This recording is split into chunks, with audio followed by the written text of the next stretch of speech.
I want to start off by, let's do our drawing. Let's do our drawing. Danny, get somebody to draw a number. Let's do our drawing for our tree.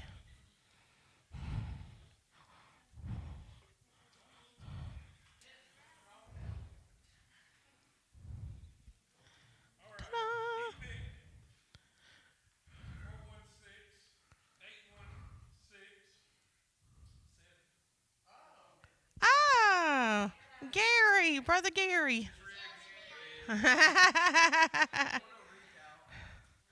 Brother Garrett. Wonderful. Now, we have 2 left, so I think next week, the last night, we'll be doing 2.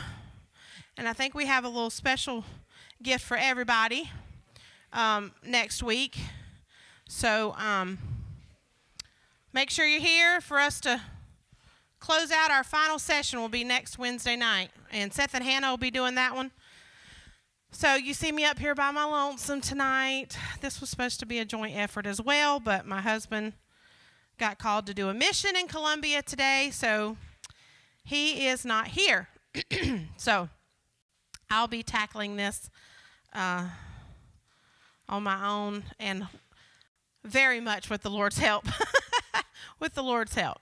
So we have been talking about the foundations for apostolic discipleship, or roots for apostolic discipleship. Who would like to tell me what the first one was? Let's do a recap real quick. Either look back in your notebooks, or if you remember what was week 1 about. Foundation. So we talked about the foundations, what we needed to know and understand. What about the second one? Devotion. We talked about devotion. The third one was somebody? It's going to be a lot of class participation tonight too. Identity. And last week's, anybody remember what last week's was on? Character. Well, you have a sheet of paper in front of you. Yes, that is our topic. It is on community this week.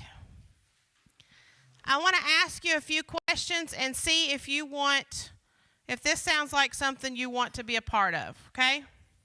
Would you want to be a part of someone, or not of someone, a community, an organization, whatever, that does not look like the community you're in? Does that sound like somewhere you would want to be involved? So we would not want to be involved in something that does not look like the community, or is not a good representation of the community that we live in. What about that there's no community-focused ministries? And you can think of this as a church, the church community. No community-focused ministries, no evangelistic emphasis, members that want to argue about what they want. We don't have that around here. No clarity about why it even existed. Stuck in another era. Anybody ever been somewhere where they were stuck in the 19 whatever? Or what about being a part of a church community that the facilities are deteriorating? Is that a good representation of something you would want to be a part of? It's not something I'd want to be a part of either. And I started off on the negative because the rest of this is going to be all focused on the positive and working towards the positive and becoming better at being a part of, first of all, our church community. So we are going to be talking about church community tonight. And then we are going to be talking about just a little bit on local community, because that's kind of, we all know we need to be a part of our local community, and we are going to talk about that too. So, why would community be an important root of discipleship. Why is that something we need to understand and focus on and have and know? Anybody? Why would community be an important root of discipleship? Does everybody know what discipleship is? Yes. Thank you. It is that simple. Community is all of us together, working together for a common goal or in a common way or with particular common interest. So let's start off with some scriptures tonight, and I'm going to let y'all read. I believe the first one is on your paper at the very top. If someone wants to read 1 Corinthians 12 through 14 for us.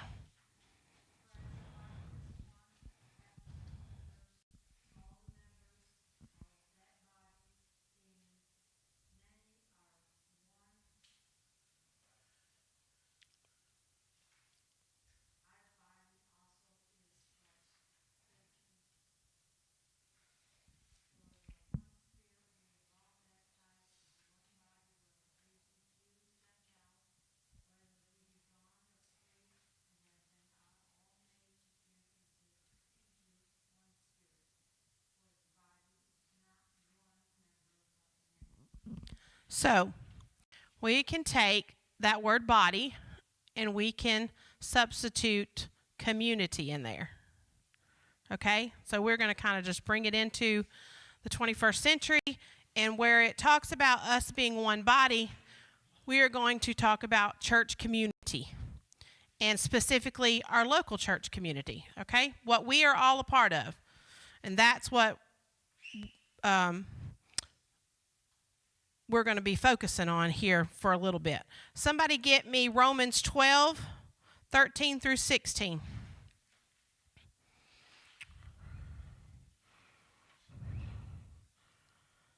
Romans 12, 13 through 16. Okay.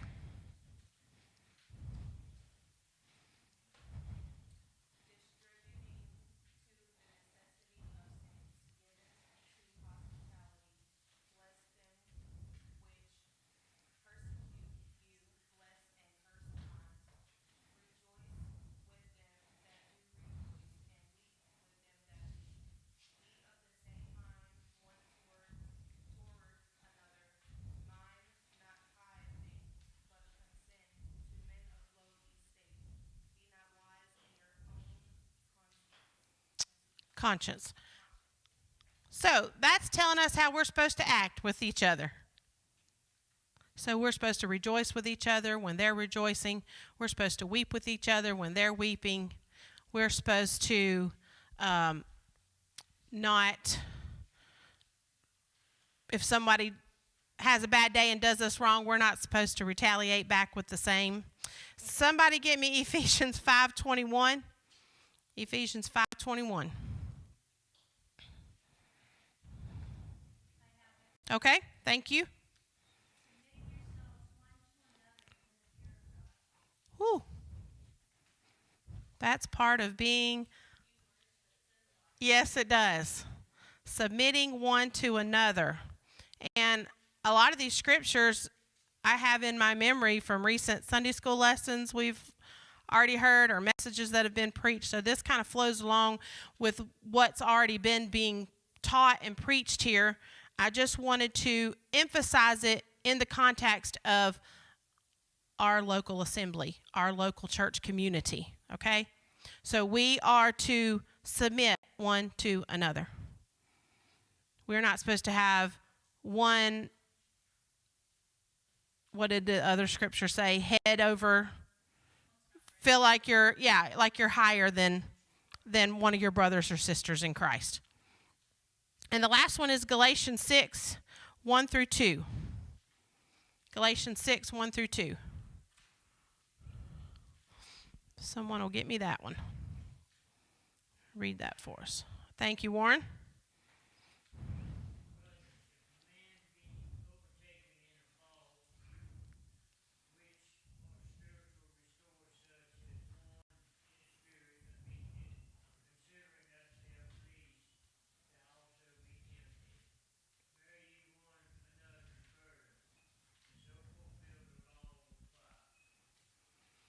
So, as a church body, as a church community, we are to restore each other when we have a fault. We are to bear one another's burdens. And we are going to be talking about ways that we can do that tonight. So, who is a part of our church community? Who is? Everybody raise your hand. Everybody that's here tonight that's been coming to these lessons, you are all a part of this church community.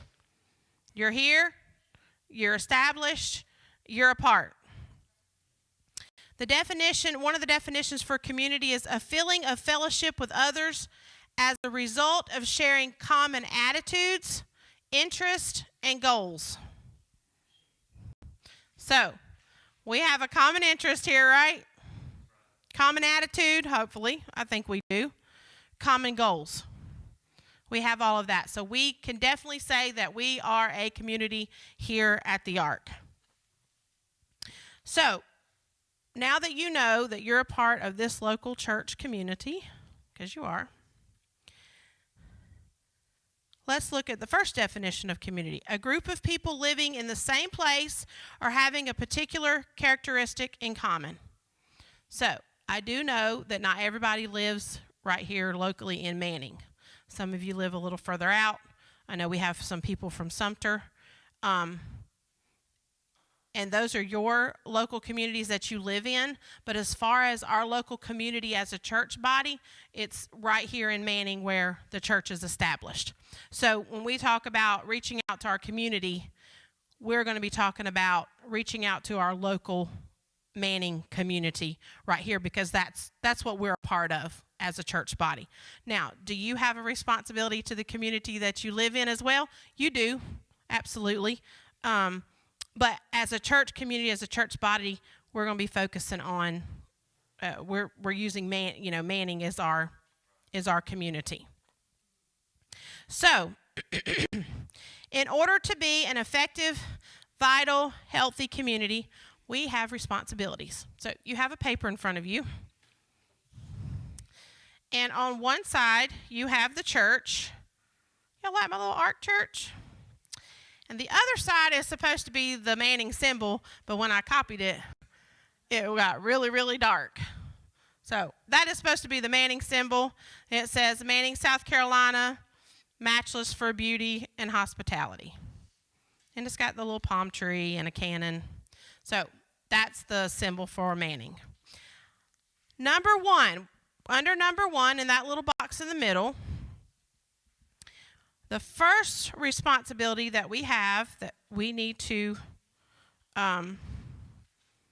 actively do, because actually the first one is this word, is participation. So everybody write participation in your little box. Hopefully you have pen tonight. We have something else we're doing later. Everybody's going to need something to write with. We are growing tonight, I promise. You're going to be learning about yourselves. Everybody have something to write with? You do or don't? There's a few in there, and there may be more in the closet. Participation. Y'all need papers? I'm so sorry. Yeah, that's the extra ones. I'm sorry. I'm so sorry. All right, so everybody have the word participation written there under number one? Okay.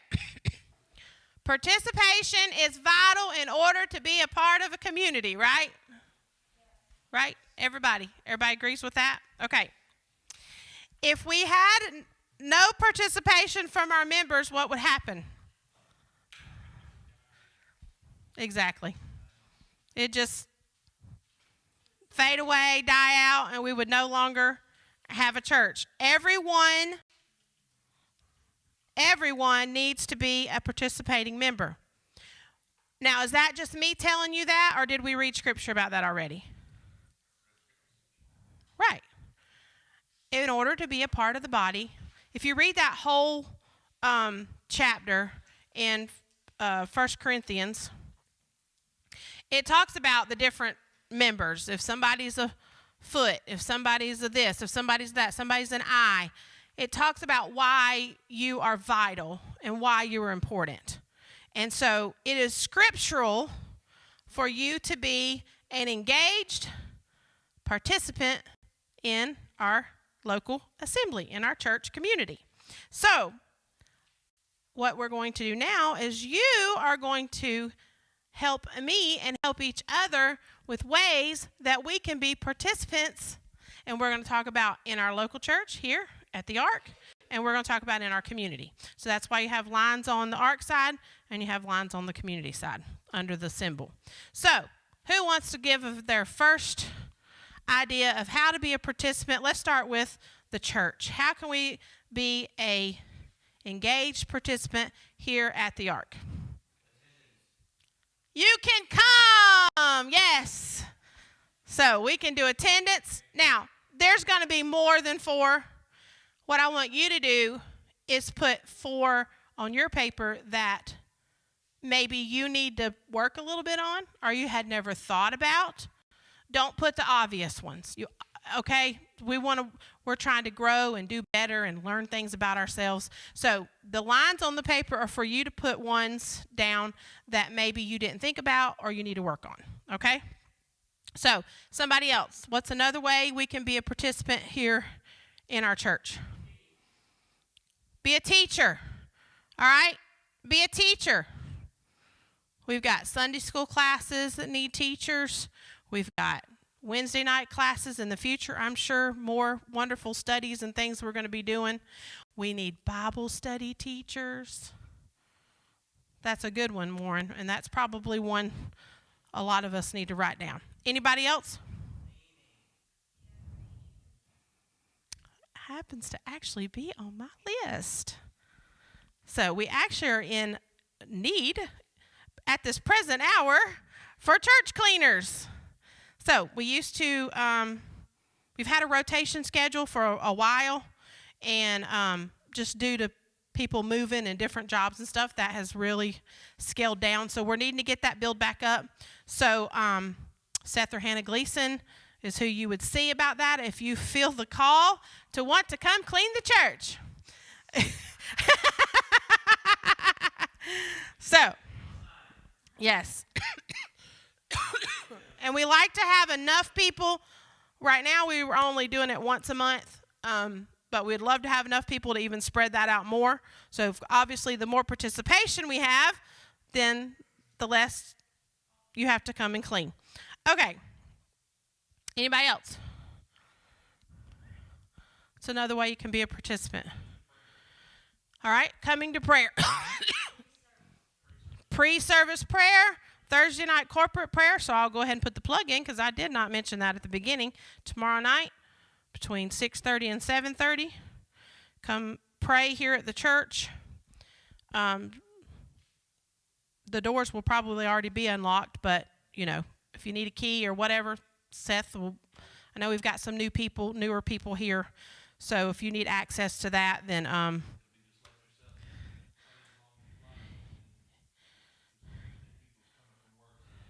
yeah, and some people do. It's a little more convenient for maybe them to get here at 5:30 or 6, and that's fine as well.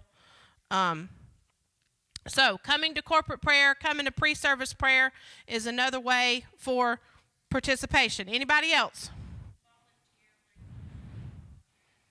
Okay. Maybe look around and see if the same person's been doing the same thing for the last 25 years, other than being the pastor. You might want to see if there's a way you could step in and help that.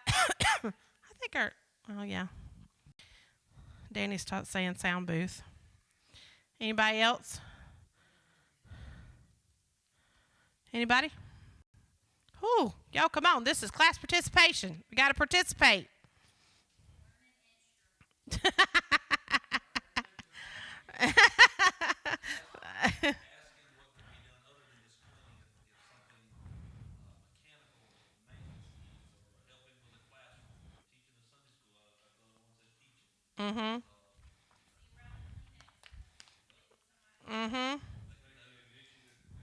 Right. All right. Okay. Participation for the church. I think we've covered a good bit of those. Now let's talk about participation in the community. What are ways we can become more active and out in our community? Anybody have any ideas? Okay. Now, before COVID, our town did have, I know, one festival. Did we have more than one? Yes, we usually do National Day of Prayer down on the lawn in front of the courthouse. They have the Striped Bass Festival, Christmas Parade.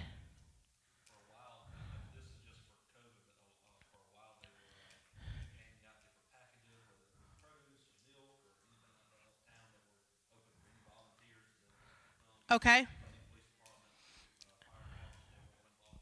All right. Okay. So volunteering. Y'all can put volunteering down. There's one of them. Finding something in the community that you can go and volunteer at. I know Sister Cindy used to help with, I know it's Ann Driggers, but what was her? The domestic violence. And the church actually raised money to help with that. Get out and find ways that you can volunteer here in our local community.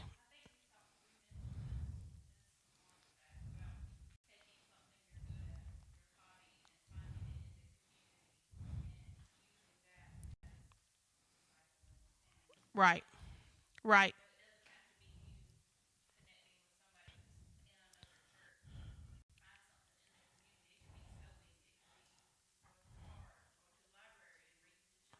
right, right.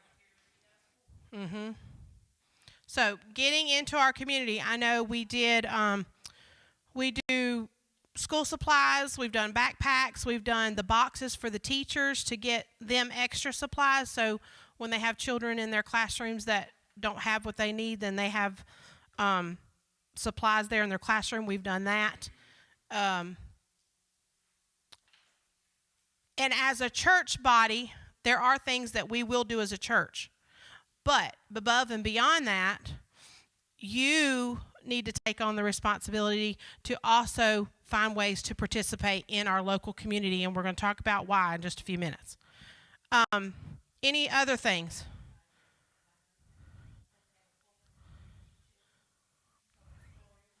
Yes? Okay. And if they take volunteers to do that? All right. Okay.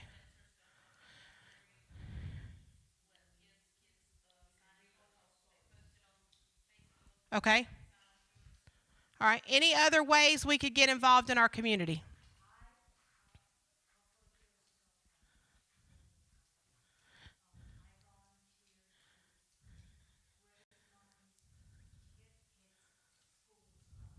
Right. Okay.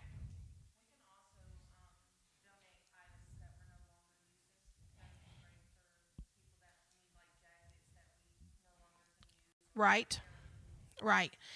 And we have a local, tell about the local buyer. Let's see. No selling, no whatever.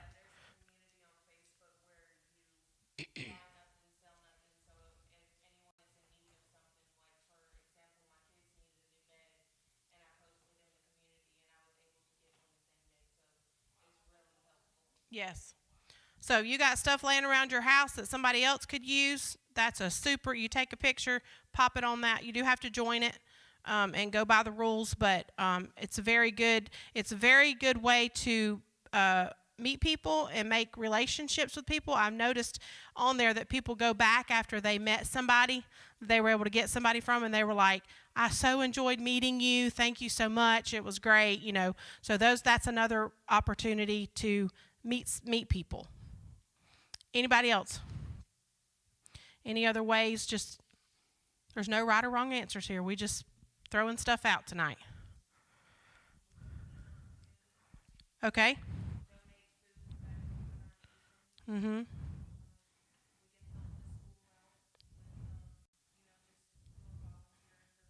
Okay.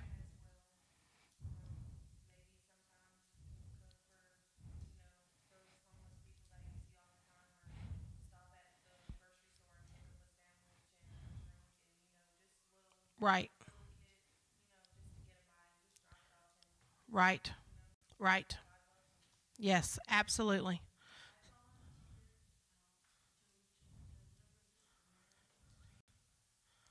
To do what? I'm sorry. To deliver the mail? Okay. All right. Um,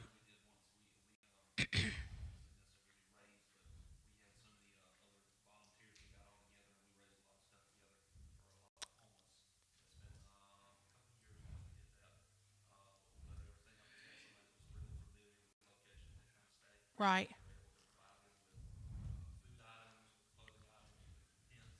Right.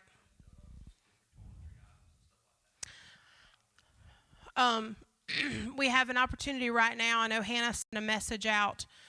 For those of you that don't know, she works with our local DSS, and she knows contacts of foster kids that need the foster families need help with getting gifts and stuff for the foster kids for Christmas.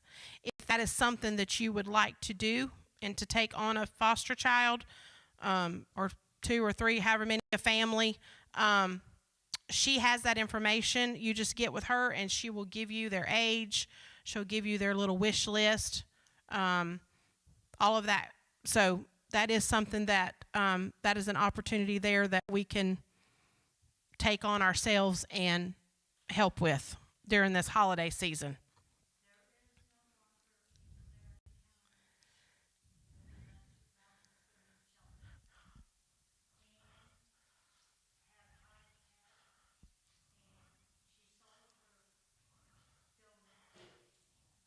Okay.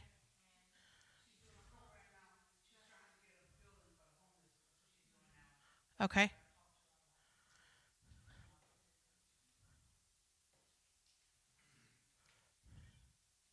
So she no longer has that, but okay. All right. Okay. All righty.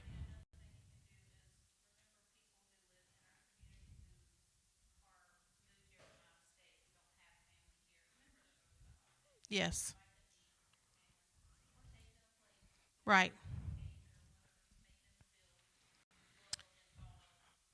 Let me go back to the church side. We have people in our church who are going to be alone this year. And I'm not going to cry, but also we need to remember them as well and make sure they have family, or I know they'll probably have something to do, but let's just make sure they're not having to get through this season completely by themselves and alone. So let's remember our brothers and sisters too, as we go through this holiday season, and make sure that they get some extra love and attention during this time. Okay, so I think we have plenty of things we can write that we can be working on how to become a better participant in our church community and in our local community. Number 2, build relationships. Build relationships goes under number 2. The first thing we must have in order to build relationships is genuine love for people. So, if you think about your own personal life and you do not have good, strong, genuine relationships that you are working on, building, have been a part of, maybe that's something we need to look inside and figure out. I know through this Grow series, we've talked over and over about things that go on inside of us that we need to get in and clean out, to be opened, to be more accepting, to be loving. We have got to have genuine love for people. Will someone get me Luke 6:31, please?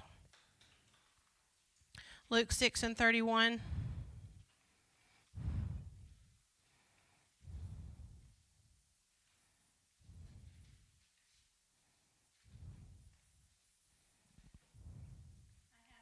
Thank you. Go ahead.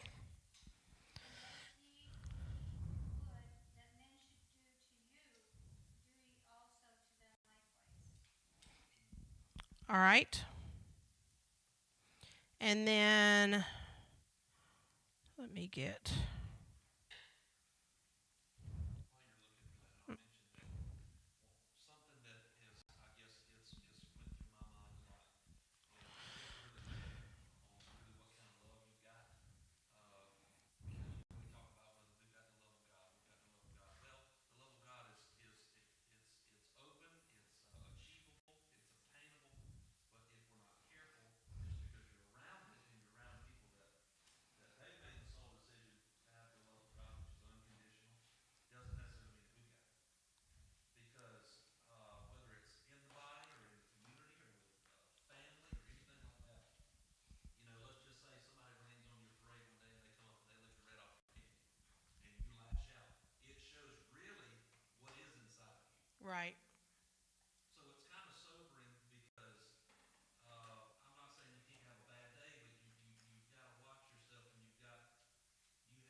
Right. I'm the head of the class when it comes to that. Watching how you respond, because it really shows you that if you had somebody that was maybe ridiculing or whatever or anything like that, and then you lash out, it shows really that they were right. Yep. In reality, it shows that what they were saying of you're this or you're that. What they're right if you react in some kind of way. So it's almost has to be your main focus. And I don't want to take one of your scriptures, but I mention it all the time in Ephesians 4. I think it's verse 16. It talks about the body of Christ, and it talks about that the body is literally made up by which every joint supplies. So if the entire body is lacking if you don't have a right arm. Right. Because the left arm has to compensate. Anybody who's ever broken a limb or something before, you probably know that you hurt your arm, and this arm's got to take up what this arm can't do. Right. You got to do two different things. So going along with what you're saying about the body, about our body of Christ, it's made up of every joint that supplies. Right. So as far as it goes with building relationships, that's just something that you've got to focus on in your relationship with God. Lord, teach me how to love. Teach me how to love the way you do. Teach me how to love when people strike me on my back, not necessarily physically, but with words and Right. feelings and certain things like that. Teach me, Lord, how to love people the way you do, because it's a struggle sometimes. Because our natural side of us wants to lash out. It wants to get revenge. It wants to get even. And if we're not careful, if you don't really surrender and hone in on that, it's kind of hard for that to get out of hand. Right. Absolutely. Romans 12, I'm going to read 9 and 10 because I wanted to read it from the Amplified Version. It says, love is to be sincere and active, the real thing, without guile and hypocrisy. Hate what is evil, detest all ungodliness, do not tolerate wickedness. Hold on tightly to what is good. Be devoted to one another with authentic brotherly affection as members of one family. Give preference to one another in honor. And we hear that. Prefer your brother. My husband loves to throw that out. Prefer your brother. You got to prefer your brother. We don't just prefer our brother or our sister. We do it in honor. That's above and beyond just saying, okay, I'll let you take, I'll let you have this. I'll let you do this. But it is to be done with honor and in honor. So we have to have love. We have to have true, genuine love for people. And y'all know there's many, many, many more scriptures in the Bible on loving each other and all of that. I just chose those two. Building relationship starts with one-on-one. One-to-one. That's how we build relationships. Pastor says it. We've said it all the time. To become friends with people outside of the church. Not to get them to come to our church. That should not be your main focus. Your focus is to build relationships with people so they'll trust you. So they'll maybe eventually want to become a part of us. I mean, that would be awesome. But we have to start with those one-on-one relationships, and to do it because we want to love on that person, basically. Okay? Show them the love of God. Yes. Going out and just meeting people and saying, you need to be at my church. You need to come to my church. That does have a place once you've built relationships. Yes. But in order to get people to really, truly know you and understand you and want to be a part of what you are a part of, you've got to build these one-on-one relationships. Many people become involved in community groups and organizations because they became your friend. And whatever you were a part of, anybody here have a child that played on a certain team and all you did was rave about that coach and that, how wonderful it was and how great it was for your child, and then you have a friend that says, you know what, next year I think I'm going to sign my child up to do that with you. That's because you It wasn't because they saw the coach out there coaching the kids. It's because you showed the truth and the confidence in how it had benefited you, and you shared that with somebody. That goes back to honing in on loving the skill. Right. God, because even it's so easy to, well, we can love on them when they get to church. Mm-hmm. Well, in reality, yes, that would be wonderful. If you get them to come to church, that'd be wonderful. But in reality, they should be able to feel the love of God at a football game, Absolutely. at a basketball game, Absolutely. in the Walmart parking lot. Yep. They're pouring their heart out, maybe just want somebody to listen to. Absolutely. 100%.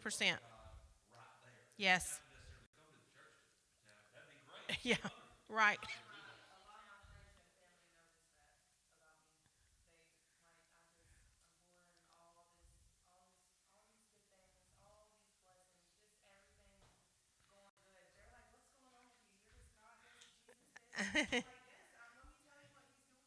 That's awesome.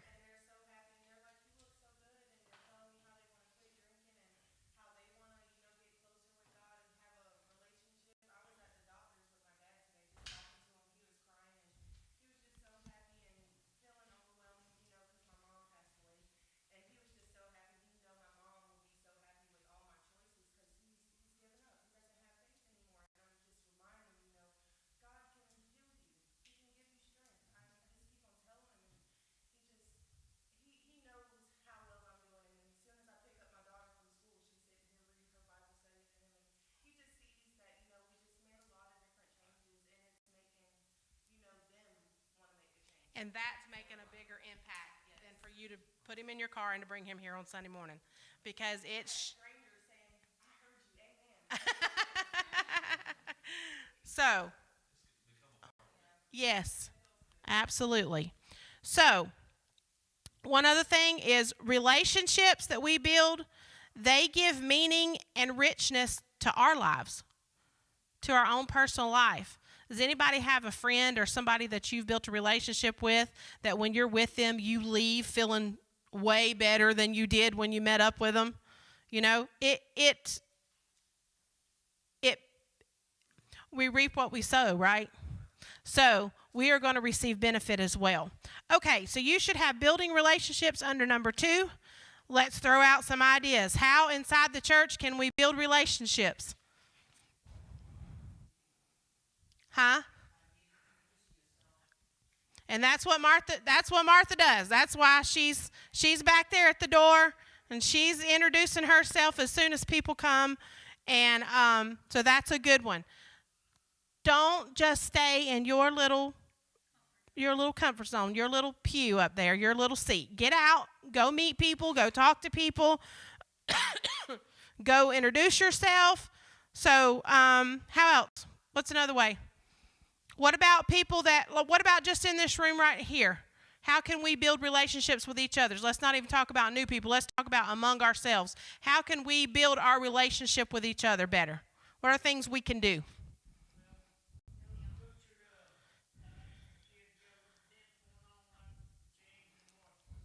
That was perfect, Warren. And we were going to go too, and our car didn't let us get there. That was wonderful. So Lily had a dance recital Saturday, and Warren and Martha took off and went over there and supported Lily in her dance recital. That's a wonderful way to do that, to go support kids that are playing ball. I know when Bentley and Annabelle were playing sports, we'd go out there and sit on the ball field, all talk and laugh, watch them play. They've come and watched Aslan play basketball. He's so disappointed they didn't have enough people sign up, so he doesn't get to play this year. He is not very happy about that, but... So going and supporting each other in things. Yeah, absolutely. Any other thing?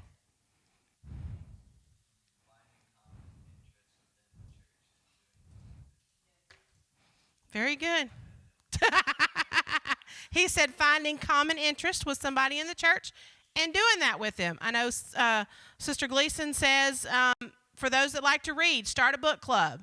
For those that like to cook, bake, whatever, get together and do that. People that like to sew. Fishing. There we go. Fishing.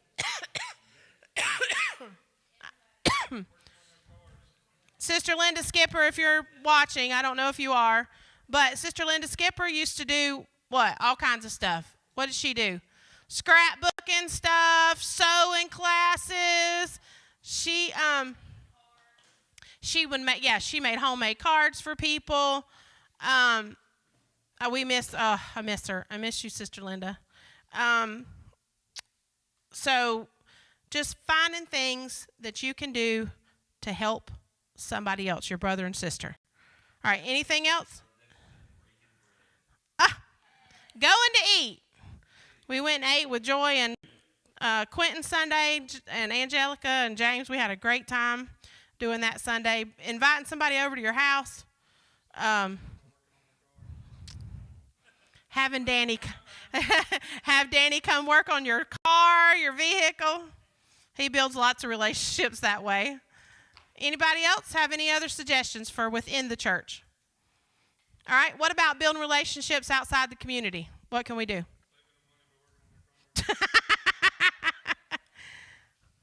Anybody? If you have something to offer, like anything like that. If you have something that you can offer, like a skill set, using your talents to help people. Yes.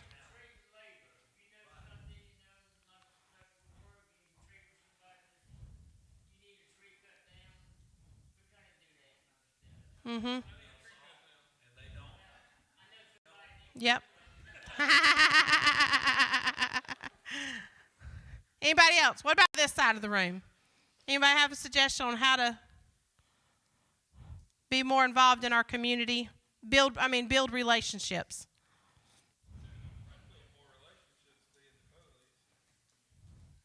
Take your job and use it. I know Joy probably meets people all the time. So Joy can use that opportunity. Her and Haley met up, and they've been building a relationship. Her and Sister Gleason. That was through your job, right?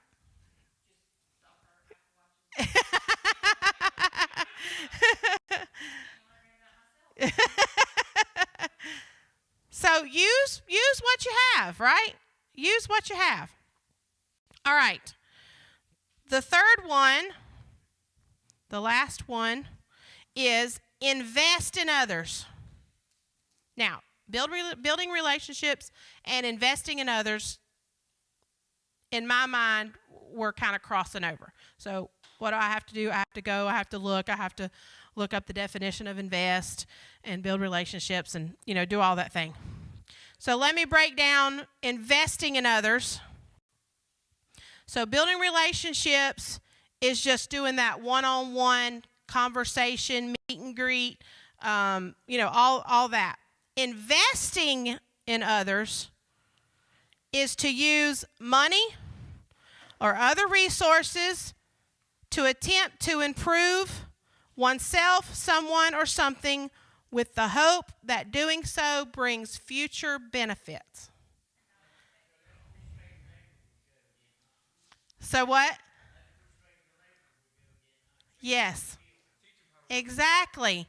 So actually investing in those relationships is going to cost you something.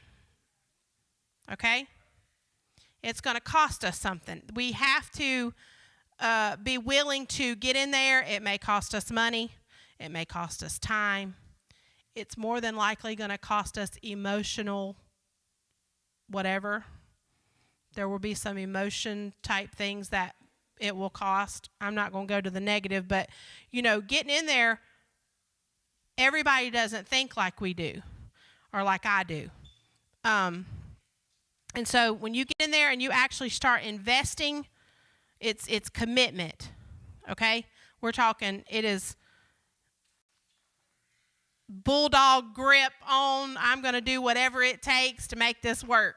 You are investing. Following through. That's a good one. Now, the church invests in us, right? Tonight, this is an investment the church is doing for all of us. This series was an investment that the church took on to invest into our lives, correct? What are a couple other things the church does to invest in us? I think VBS for the kids, or our kids' services, I think that's a great investment. Anybody else? Sunday school's on my list. What else?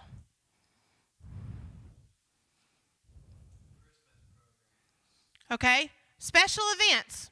You know, we have worship night. That is for our community. But that's also an investment for us too. Okay? So, it's two-sided. The church invests in us. Therefore, as members of the community, we should be investing back into the church. What's the obvious one? Finances, yes. We all know that part of investing in the church is giving your tithes. That is not a sacrifice, right? Paying our tithes is not a sacrifice. It belongs to Him anyway. It's His, okay? The sacrificial comes when you when you give offerings, okay? So investing financially into our church, into the church community, that's the obvious one.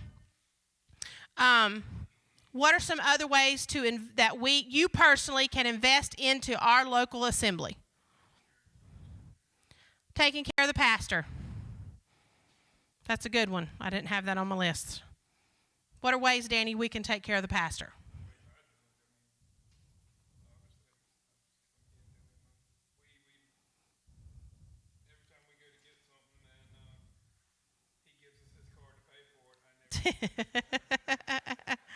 All right.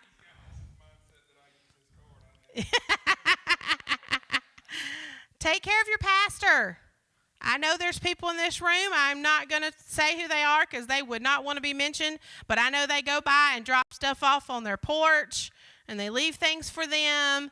I know that they do that. Take care of your pastor and pastor's wife. If we invest in them and they're healthy and their spirits are lifted and they're encouraged, then guess what? That's just going to flow back into us, right? Okay, what else? It's another way you can invest into our local assembly. You personally.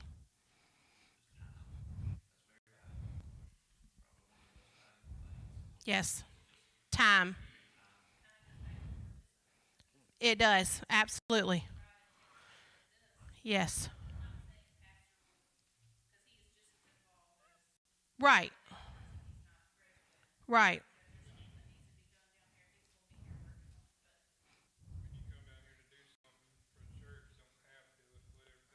Right. It should be done in excellence. Absolutely. Should be done in excellence. Anybody else have any suggestions on how you can personally invest?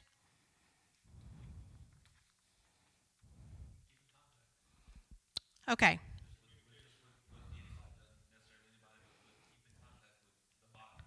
I've got checking in with others. Just checking in with each other. How you feeling? Is everything okay? You've been sick.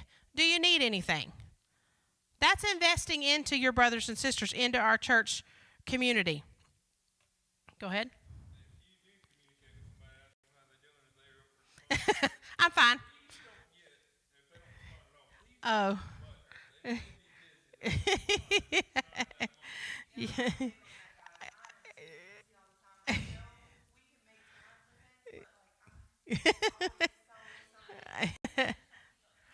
Yeah. Yeah, do not expect a response from Kelsey or Hannah. I'll just go ahead and tell y'all that.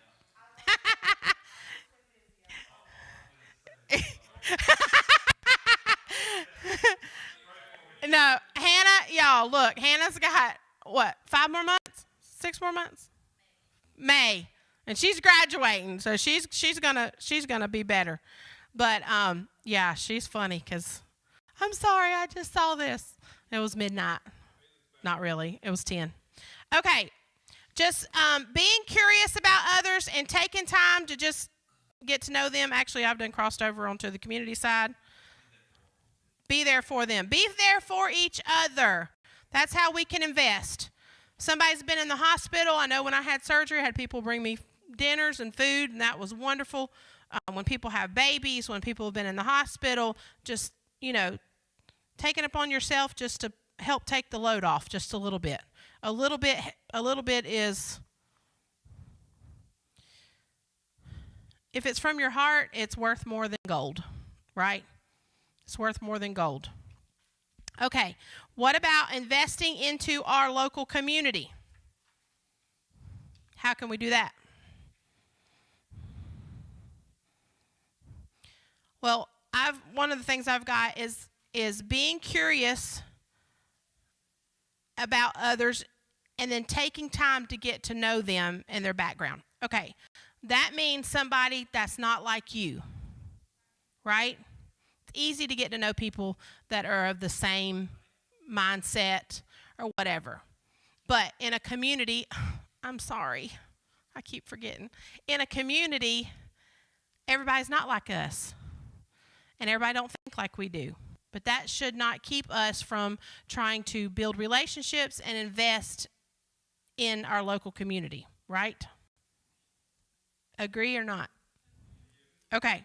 So, looking beyond what you may see on the outside when you're first trying to build relationships and invest. So, getting in there. How else? Investing in our community.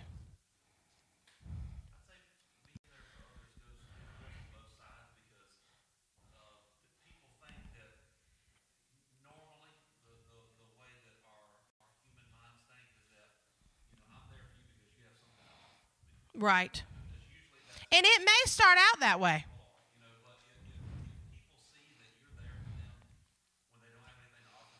Right.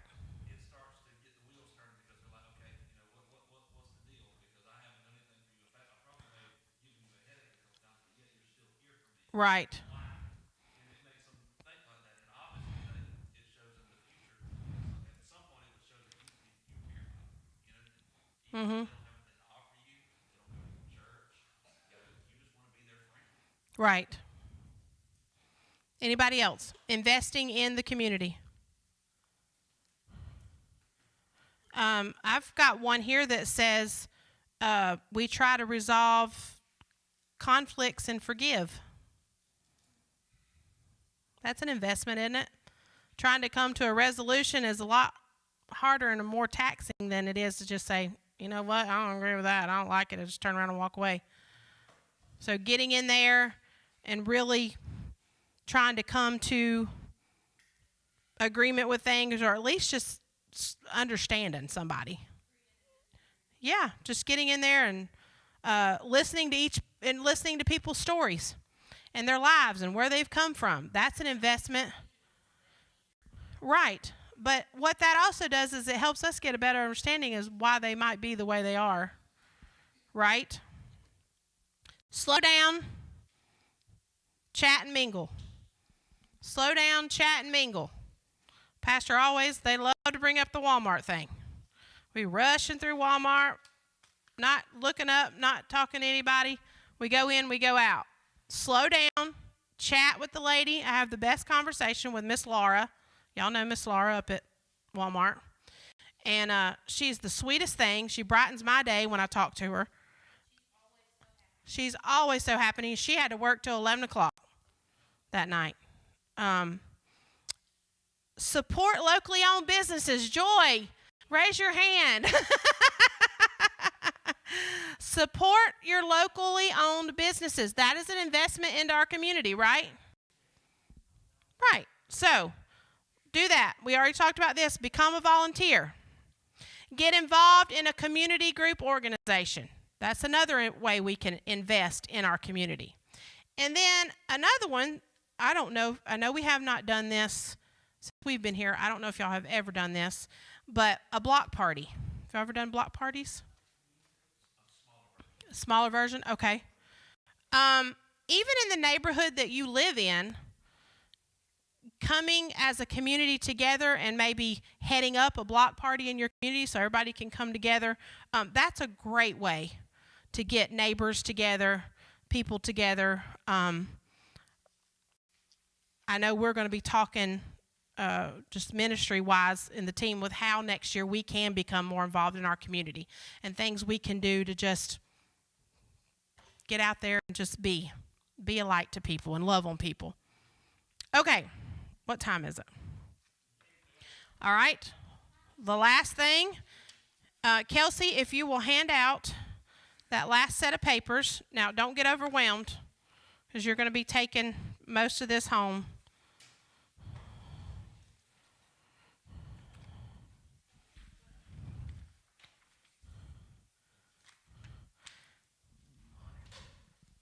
All right.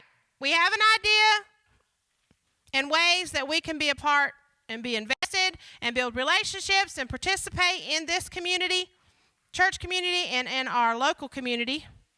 Now, what this is going to do is to help you understand yourself a little better and to help you see where you may need to do some developing and growing in order to serve better. Because part of being a community is about serving, right? God made each of us a certain way. Some of us are shy. Some of us are outgoing. Some of us are loud. Some of us are quiet. It's all a part of God's plan to use you, however He made you, to make a difference. And God didn't make a mistake with you. So if you're looking around and you're like, I'm not like that. I just don't think I can do that. Well, guess what? He has a specific job for you then that's not going to look like so-and-so's.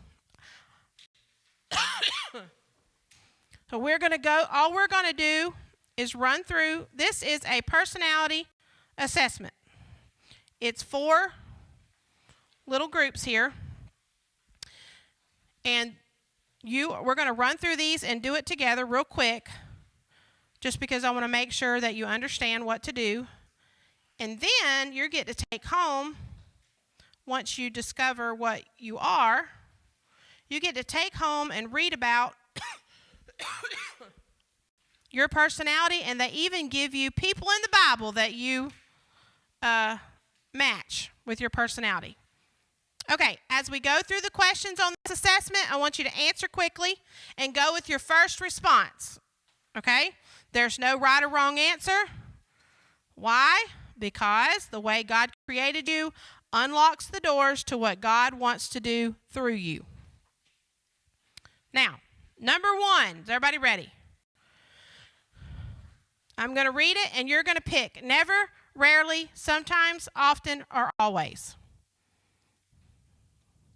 I am assertive, demanding, and decisive. Don't be laughing, Danny. I enjoy doing multiple tasks at once. I thrive in a challenge-based environment.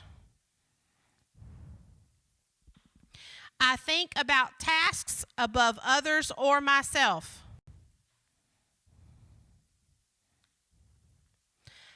I am motivated by accomplishment and authority. All right, now what you do is you go through and you add up how many points you got from that one section, and you write it over there on your total.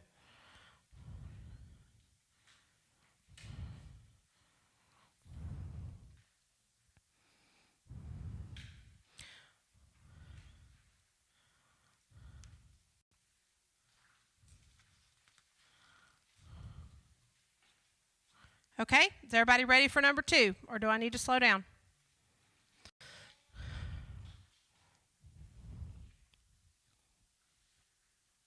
Did somebody say slow down? Oh, okay. All right. Number 2, I enjoy influencing and inspiring people.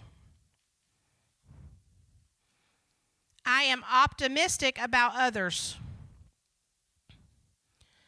I tend to be the life of the party. We can all think of one person that they would have a 5 on that, or I can. I think about motivating people. I am motivated by recognition and approval. All right, let's add those up.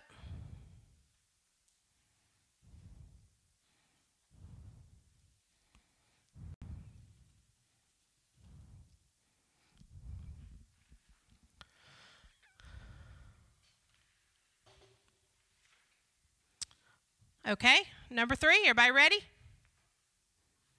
Moving right along. I thrive in consistent environments over changing ones. I prefer specifics over generalizations. I enjoy small groups of people.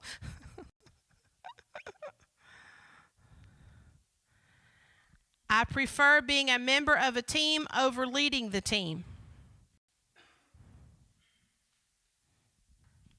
I am motivated by stability and support. Did you get 25 on that one? It's fun. Some of these I do kind of know some people, but others I have no idea. Yeah, I did. Because I'm right there with you. Okay, number 4. Everybody got that one totaled?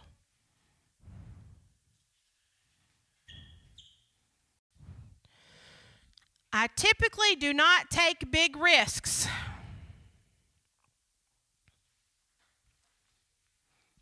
I typically do not take big risks. I love tasks, order, and details. I am right most of the time.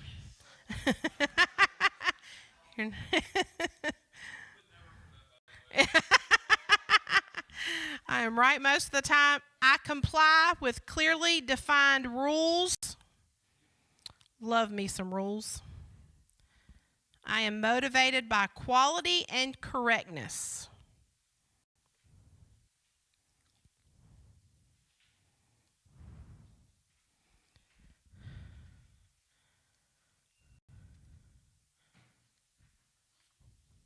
Okay. Now, by number 1, you can write the letter D. Number 2, you can write the letter I.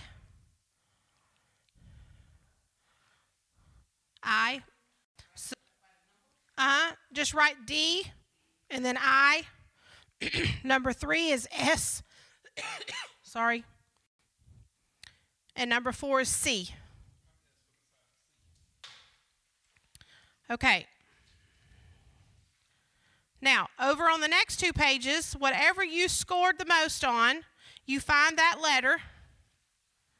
Okay?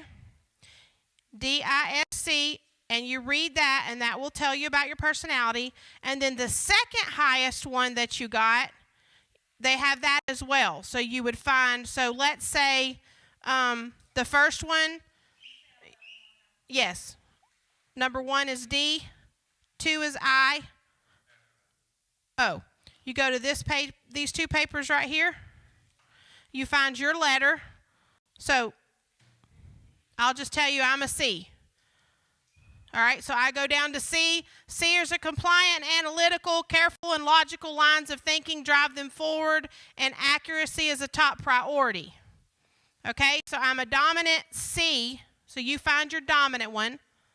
Your second one that you scored the next highest on, which for me was an S, I go find DS. So you go find the block that has both of them, like, you know, your letter. I'm sorry, not D.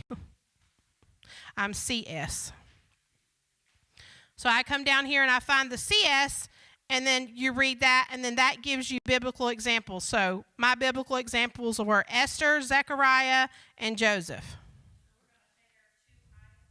Your 2 highest scores, the letter that correlates with those, and you find your highest is your dominant, and your second one's the next one, and it tells you what you are together. You answered correctly then. So, on that last sheet, any questions on that? Does anybody have any questions? Everybody understand?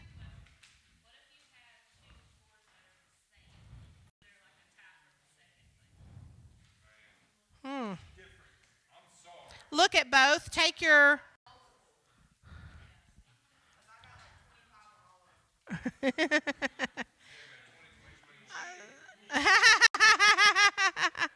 So look, take your dominant one, put it with one, and take your dominant one and put it with the other, and see what seems to be more like you. Now, the purpose for that is, look at that last page, that opportunities for personal growth. This is all about growing, right? All about growing. And up there, it's going to tell you if you were a D, if you were an I, if you were an S, if you were a C. It's going to give you ways that are things that you need to work on and you need to get help with, okay? And you need to go internally, or you need to ask somebody or read a book or get in the Bible more, whatever, to help you have personal growth.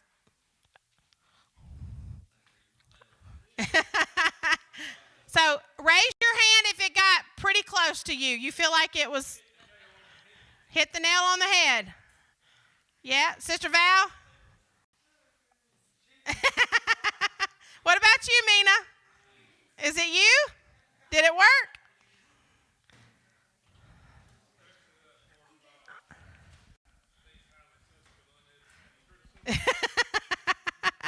So that was the purpose of that. This is to help you. So this is none of my business unless you want to share. This is for you, for your personal growth.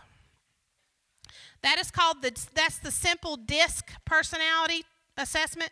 There's, if you want to do a more in-depth one, there's free ones online, or there's ones you can pay for, all kinds of stuff. The last thing I want to say is we started off with, let me find my last page of notes, sorry. We started off with some negatives about what we did not want to be a part of. And I do not want to end on that. I always want to end on a positive. So we start off with what an unhealthy church would look like. Let's wrap it up tonight with what does a healthy church look like? You can write these down if you want to. Healthy churches grow. Healthy churches grow. We need to see growth in order to be healthy. Healthy churches replicate and multiply. What does that mean? Healthy churches replicate and multiply. Anybody? Visitors come in and stay and get more visitors. Yes.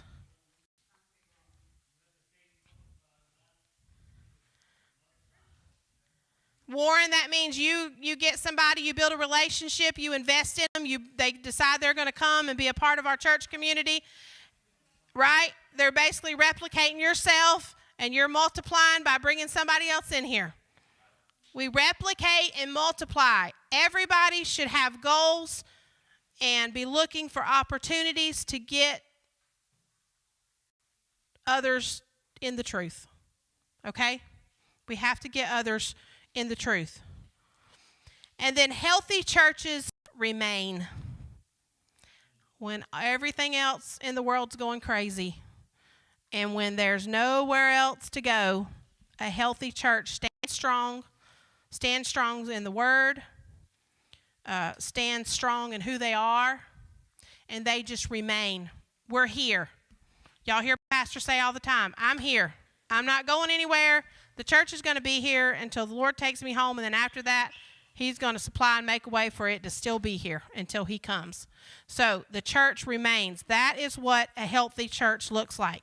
We should be having growth. We should be replicating and multiplying, and we should be remaining. We should be here. Just be here, be here, be here. And keep on keeping on. So I want to help make my church a healthy church. I want to be a part of a healthy church, a healthy body. And I really believe with this series that we are getting healthier and healthier. We're weeding out things that didn't need to be here. Those weeds and the nastiness and the ugliness. We're weeding that out, and we're just getting healthier and healthier. All right? That is it, guys. What did I do it in? All right. 2 minutes over.